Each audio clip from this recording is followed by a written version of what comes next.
This is a great hole. I mean, the creek is really shallow all through there. Lots of riffles, lots of oxygen being created, lots of tiny little bugs being kicked up and dumped right into this deeper area. So this is all great. It's actually a trout that just rose back there. So I'm gonna approach down in here. I'm gonna cast right in through here and then work my way up into that faster water, because sometimes trout can be back into this water here, and sometimes they can be right up there where, as it starts to get deep, that's where they're picking off bugs. So to cover more ground, and for starters, I'm gonna nymph and see if this is the right depth.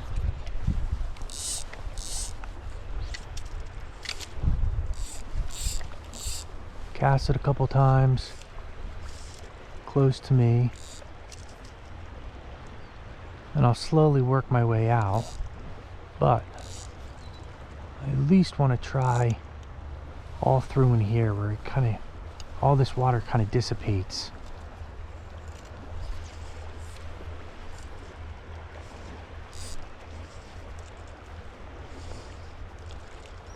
Cover lots of ground in here.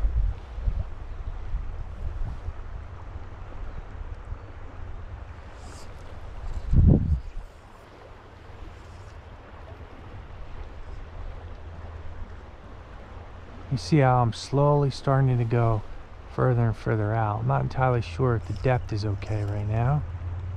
Might need a little bit more depth, especially because the water is just a little bit faster. And as that indicator pulls the water down, your flies are going to come up. Oh, all right.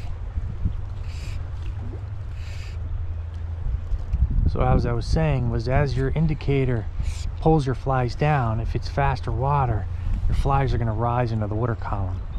So you have to be careful on how fast your flies are drifting and how heavy they are. If they're super heavy, then you're fine, because they will they'll drift down relatively quickly and not get cut off. If they're lighter flies, as they drift down, they'll come up into the water column.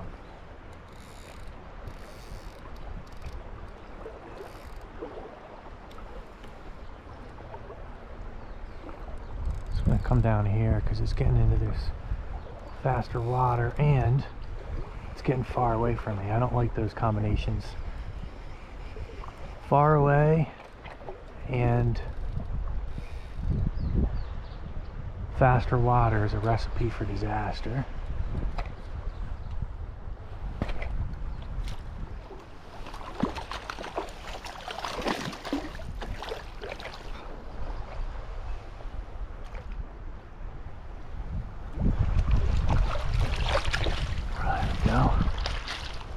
Nice, gorgeous trout.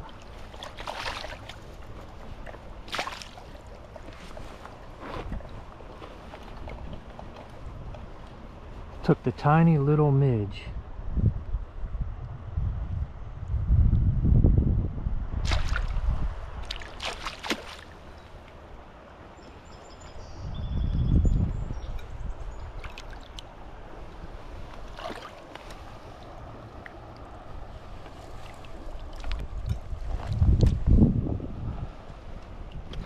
Whoops.